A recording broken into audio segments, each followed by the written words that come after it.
Hello friends, last time हमने की थी सिगमंड फ्राइड की साइको एनालिसिस थ्योरी। आज हम करने वाले हैं एरिक एरिक्सन की साइको सोशल डेवलपमेंट थ्योरी। इसके जो पहले हम जान लेते हैं कि एरिक एरिक्सन कौन थे। एरिक एरिक्सन सिगमंड फ्राइड की जो डॉटर थी एन्ना फ्राइड, उसके एक स्टूडेंट थे। उन्होंने सिगमंड फ्राइड की थ्योरी को ही आगे डेवलप किया था। यहाँ पे एक अपने उन्होंने सिगमंड फ्राइड की थ्योरी को क्रिटिसाइज भी किया था कि सिगमंड फ्राइड का मानना था कि जो पर्सनैलिटी डेवलपमेंट है वो एडोलसेंस तक हो जाती है, जबकि एरिक एरिक्सन ने मानना है कि personality development through the life time यानी कि बर्थ टू डेथ चलती रहती है। आज हम एरिक एरिक्सन की जो उन्होंने 8 स्टेजेस दी हैं वो हम बहुत ही इस तरीके से करने वाले हैं कि जहाँ जैसे आपने कहीं भी लाइव क्लास में या यूट्यूब क्लास में कहीं भी नहीं की होगी।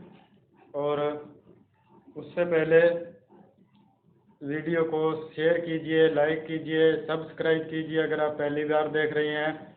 और कोई डाउट हो तो आपके लिए बोर्ड पर नंबर लिख दिया गया है, वहाँ पे आप व्हाट्सअप कर सकते हैं, वीडियो के नीचे कमेंट भी कर सकते हैं। और कुछ अगर इम्प्रूवमेंट करनी हो चैनल में तो वह आप कोई सजेशन अगर आपके पास बेटर हो तो आप दे सकते हैं। तो इसी के साथ शुरू करते हैं एरिक एरिक्सन की थ्योरी की। एरिक एरिक्सन का मानना था कि जैसे कि सिगमंड फ्राइड ने माना था कि कॉन्फ्लिक्ट के थ्रू डेवलपमेंट होती है, इसी तरह अपने एरिक एरिक्सन का मानना है कि हर एक स्टेज में उन्होंने कहा है कि एक क्राइसिस होता है और उस क्राइसिस के दौरान हमें हमारे अंदर पॉजिटिविटी या हमारी पर्सनैलिटी में नेगेटिविटी आती है। और इस तरीके से हमारी पर्सनैलिटी नेगेटिव या पॉजिटिव होती है।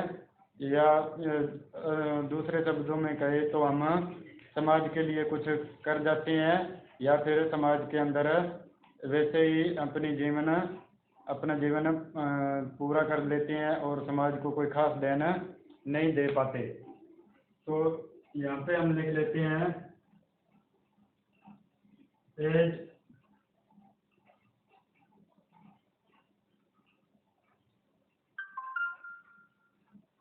एज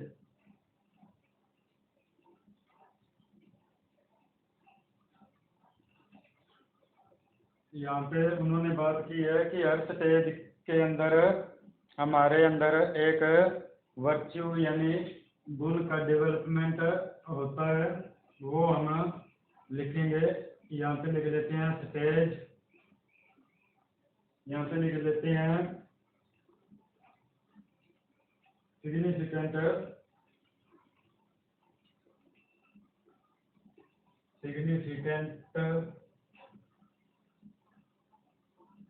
रिलेशनशिप यहाँ पे लिख लेते हैं क्वेश्चन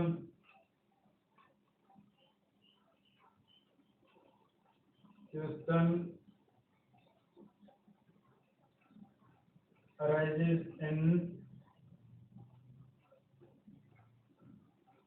mind। यहाँ पे लिख लेते हैं जो वर्च्यू हमारे अंदर डेवलप होती है। तो एज के हिसाब से एरिक एरिक्सन ने पूरे जीवन को 8 स्टेजेस में बांटा है। पहली स्टेज है ट्रस्ट वर्सेस मिसट्रस्ट। इसकी उन्होंने एज बताई है 0 to 18 months। सिग्निफिकेंट रिलेशनशिप, यानी कि इस स्टेज में इंसान जिस सिग्निफिकेंट रिलेशनशिप उसका है मदर से, क्वेश्चन उसके दिमाग में आता है, can I trust others, virtue इसके अंदर आती है होप। अब आपको बताते हैं ट्रस्ट वर्सेस मिसट्रस्ट में मदर। जैसे कि आपने देखा होगा कि बच्चा रो रहा है तो मदर आते हैं, उसको दूध या फूड सर्व करते हैं तो वो चुप हो जाता है। इसी तरीके से जब उसको दोबारा भूख लगती है तो वो फिर से वही रोना शुरू कर देता है, क्योंकि उसे ट्रस्ट है कि मदर आएगी और उसकी जो होप है उसको पूरा करेगी। इस तरीके से उसके अंदर एक वर्च्यू होप डेवलप होती है। और अगर ये मिसट्रस्ट, अगर उसका अपोजिट उसकी ज़रूरतें पूरी नहीं होती तो फिर उसके अंदर होप डेवलप नहीं हो पाती। सेकंड जो स्टेज है वो है ऑटोनॉमी। ऑटोनॉमी वर्सेस सेम और डाउट। इसका जो टाइम पीरियड एरिक्सन ने बताया है 18 months to 3 years। 18 months to 3 years। इसके अंदर जो सिग्निफिकेंट रिलेशनशिप होती है वो पेरेंट्स यानी कि मदर और फादर दोनों। क्वेश्चन मार्क इसमें ये है, is it okay to be me. और जो वर्च्यू इसमें डेवलप होती है वो है विल। आपने नोटिस किया होगा कि 2-3 साल तक 2 से 3 साल तक के बच्चे खुद ही कपड़े पहनना सीख जाते हैं या कोशिश करते हैं, और उसी उम्र में उनको टॉयलेट ट्रेनिंग भी दी जाती है। तो इस तरीके से वो ऑटोनोमस यानी कि आत्मनिर्भर होने की कोशिश करते हैं, और पेरेंट्स उनकी इस तरीके से सहायता करते हैं, यानी कि उनको कुछ खुद से करने की अलाउ करते हैं। तो उनके अंदर विल का डेवलपमेंट होता है। और अगर उनको अलाउ नहीं करते या उनको क्रिटिसाइज करते हैं तो उनके अंदर विल की कमी रह जाएगी, और उनका जो क्वेश्चन उनके बच्चों के दिमाग में होता है, इट ओके टू बी मी, यानी कि मैं जो हूँ क्या मैं ठीक हूँ। तीसरी जो स्टेज है वो है अर्ली चाइल्डहुड, 3 से 5 साल। इसके अंदर इनिशिएटिव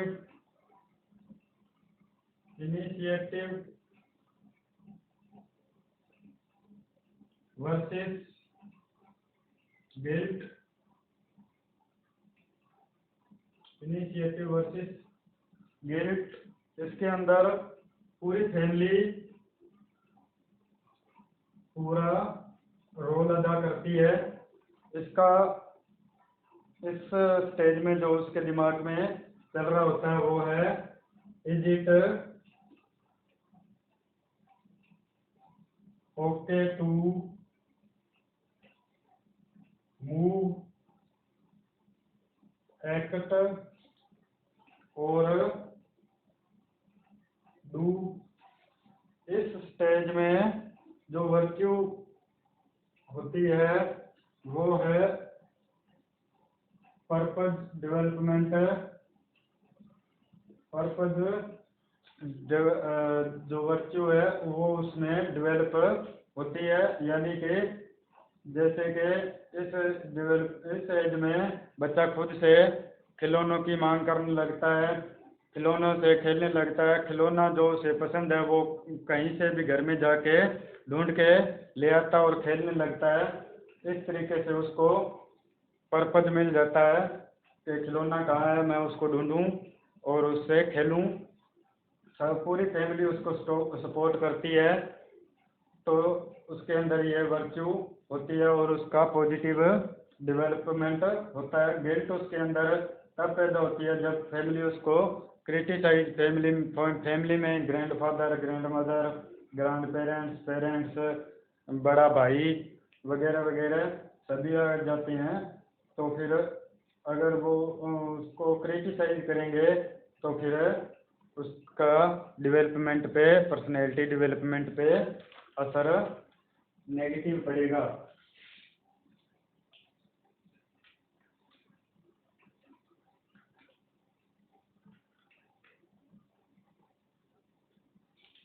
अगली जो स्टेज है वो है मिडिल चाइल्डहुड। मिडिल चाइल्डहुड में मिडिल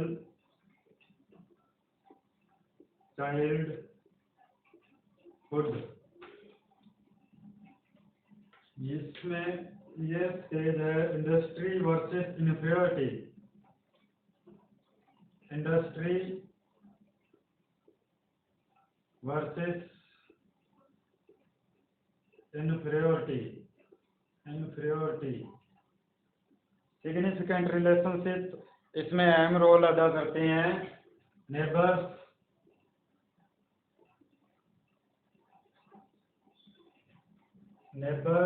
एंड स्कूल। क्योंकि मिडिल चाइल्डहुड में बच्चा स्कूल में प्रवेश कर जाता है और उसके दिमाग के अंदर जो सवाल चल रहे होते हैं वो can I make it in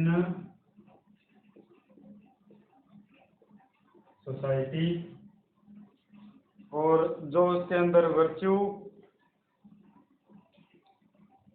या गुण लिखते हैं यहाँ पे, गुण उसके अंदर पैदा होता है, डेवलप होता है, वो है कंपिटेंस।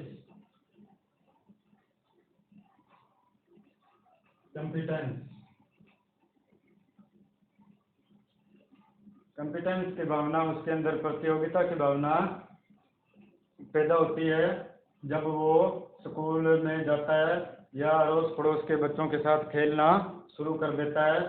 इंडस्ट्रियलिस्ट हो जाता है, यानी कि कुछ काम करने लगता है, कुछ फिजिकल एक्टिविटीज करने लगता है, और उसको सपोर्ट करने में नेबर और स्कूल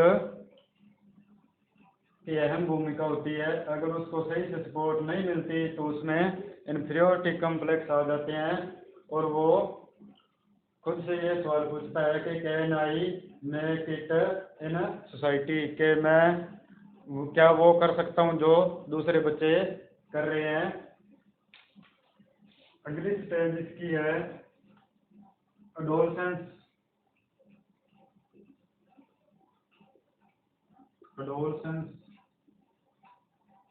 एडोलसेंस में एरिक्सन की स्टेज है identity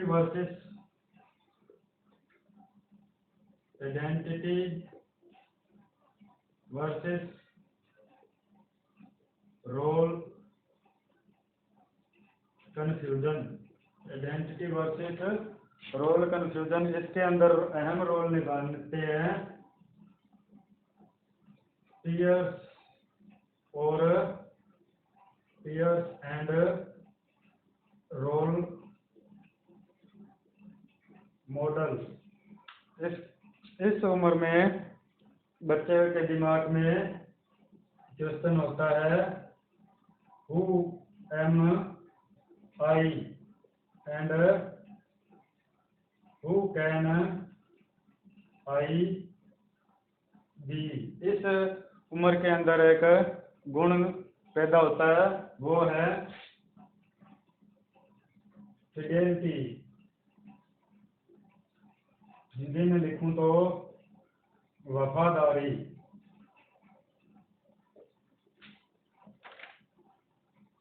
peers adolescence time period आपने पढ़ा होगा कि एक क्रिटिकल टाइम पीरियड होता है। इस टाइम पीरियड में एरिक एरिक्सन ने जो स्टेज दी है वो है आइडेंटिटी वर्सेस रोल कन्फ्यूजन। इसका मतलब ये है कि बच्चा समाज में खुद की जगह ढूंढने लगता है, और जब उसको समाज में जगह नहीं मिलती या उसको लगता है कि समाज में मेरी जगह नहीं है या फिर मैं क्या बनना चाहता हूँ उसको समझ नहीं आता, उसको रोल कन्फ्यूजन कहते हैं। और इसके अंदर उसका जो विकास करने में सहायक जो उसके होते हैं वो उसके पीयर्स। ये जो पीयर्स हैं वो सभी उसकी फैमिली को और उसके जो पहले मिडिल एज या मिडिल चाइल्डहुड या अर्ली चाइल्डहुड के जो फ्रेंड्स थे उनको सबको डोमिनेट कर जाते हैं। इस उम्र में बच्चे सिर्फ अपने पीयर्स, अपने दोस्तों के साथ रहना पसंद करते हैं, और इस तरीके से उनके अंदर वफादारी की भावना पैदा होती है। और अगर उनको सही पीयर्स या उनका रोल मॉडल उनको सही तरीके से गाइडेंस नहीं मिलती तो उनके अंदर रोल कन्फ्यूजन आ जाता है। उनको पता नहीं लगता कि मैं क्या हूँ और मुझे क्या करना चाहिए और मैंने क्या किया है वगैरह वगैरह। हु कैन आई बी का मतलब है कि इस एडोलसेंस टाइम में बच्चे अपने पास्ट को याद करके या से पास्ट एक्सपीरियंस से सीखते हैं और अपना फ्यूचर डिसाइड करते हैं। इसी तरीके से उनकी आइडेंटिटी डेवलप होती है कि उनको वो क्या है और उनको क्या बनना है। अगर उनको पास्ट में कोई दिक्कत रही होगी या उनके सामने फ्यूचर क्लियर नहीं है उनके सामने कि मैं क्या करने वाला हूँ, तो निश्चित तौर पे वो रोल कन्फ्यूजन वाली स्टेज में होते हैं। उसके बाद है अर्ली एडल्टहुड। अर्ली एडल्टहुड इसको टाइम पीरियड दिया है 20 से 40 ईयर्स, कई इसको 35 ईयर्स तक भी मानते हैं। 35 ईयर्स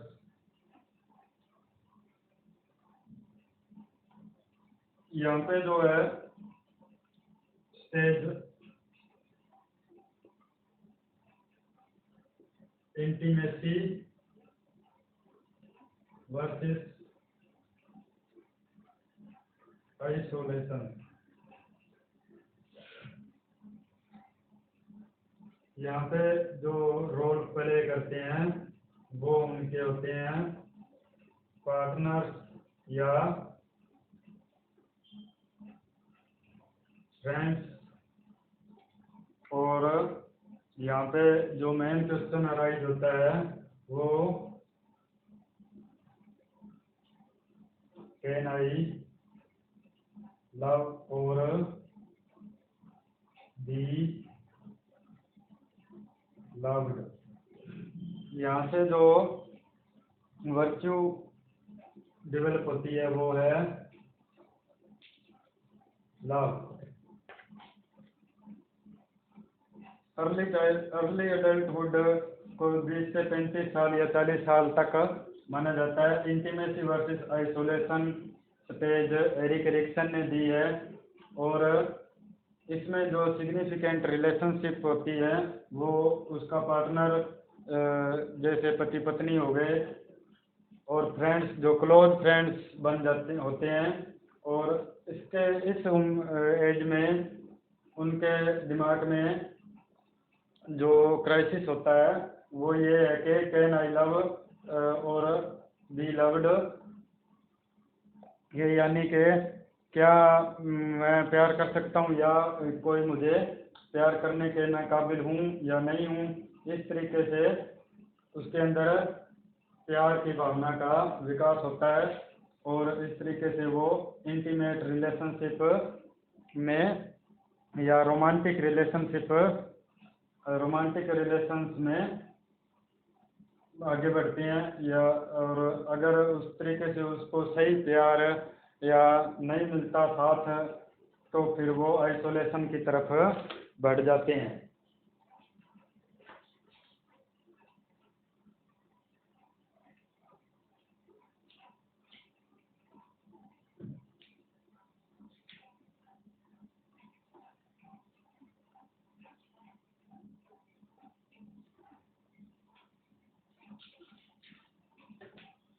उसके बाद है मिडल अडल्टहुड।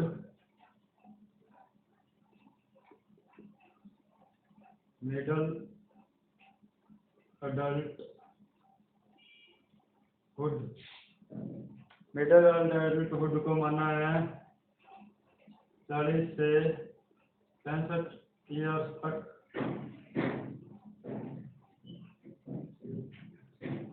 और ये जो स्टेज को कहा है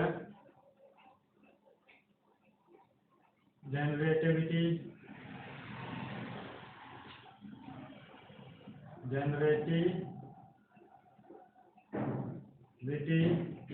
वर्सेस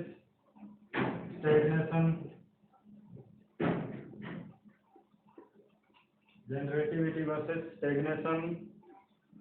इसमें जो सिग्निफिकेंट रिलेशनशिप उनका होता है हाउस होल्ड, यानी कि वो घर का काम करता है इंसान, चाहे वो औरत है चाहे आदमी है। वो जैसे कि जेंडर बेसिस की बात करें तो औरत घर को संभालती है और इंसान आदमी कमाने जाता है। उसी तरीके से सभी अपने अपने रोल प्ले करते हैं इस उम्र में 40 से 65 में। और इस उम्र में उसका क्वेश्चन होता है can I make my life count, और जो वर्च्यू है वो इसमें आ जाती है केयर। इस 40 साल या मिडिल अडल्टहुड में वो अपने बच्चों की परवरिश करते हैं। जनरेटिविटी इसी से रिलेटेड है, वो अपने बच्चों की परवरिश करते हैं और आने वाली जनरेशन के लिए कुछ छोड़ के जाना चाहते हैं। इसी से रिलेटेड जनरेटिविटी जो टर्म है वो है। इसीलिए वो घर का काम करते हैं, कुछ जनरेट करते हैं, और उनका क्वेश्चन होता है कि can I make my life count, यानी कि मेरी ज़िंदगी का कुछ मतलब है, मतलब मैं बना सकता हूँ या नहीं। और इस एज में, इस स्टेज में भावना जो है वो उसके अंदर केयर वाली भावना ज़्यादा प्रबल हो जाती है। लास्ट स्टेज है लेट अडल्टहुड और ओल्ड एज।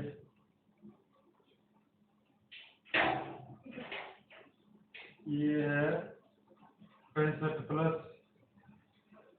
इसमें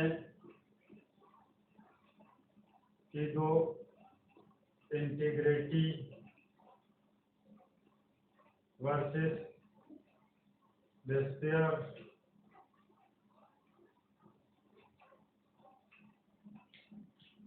और इसमें क्वेश्चन जो चलता है वो is it okay to have being me, is it okay to have been me, यानी कि इस उम्र में इंसान ये सोचता है कि मैंने जो किया क्या वो ठीक था, काफ़ी था, या अच्छा था या बुरा था। उसी के अनुसार उसके अंदर डिस्पेयर या ईगो इंटीग्रिटी उसके अंदर आ जाती है, डेवलप होती है। और वर्च्यू इसमें उसके पास विजडम आ जाती है, क्योंकि उसको लॉट ऑफ एक्सपीरियंस हो जाता है कि उसने ज़िंदगी में क्या गलत किया है, क्या सही किया है।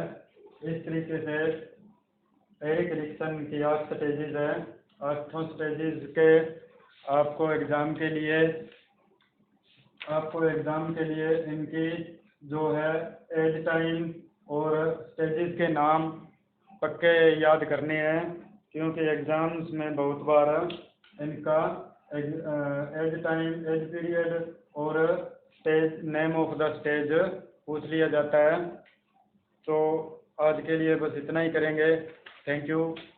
वीडियो आपको पसंद आ रहा हो तो लाइक कीजिए, शेयर कीजिए और सब्सक्राइब कीजिए।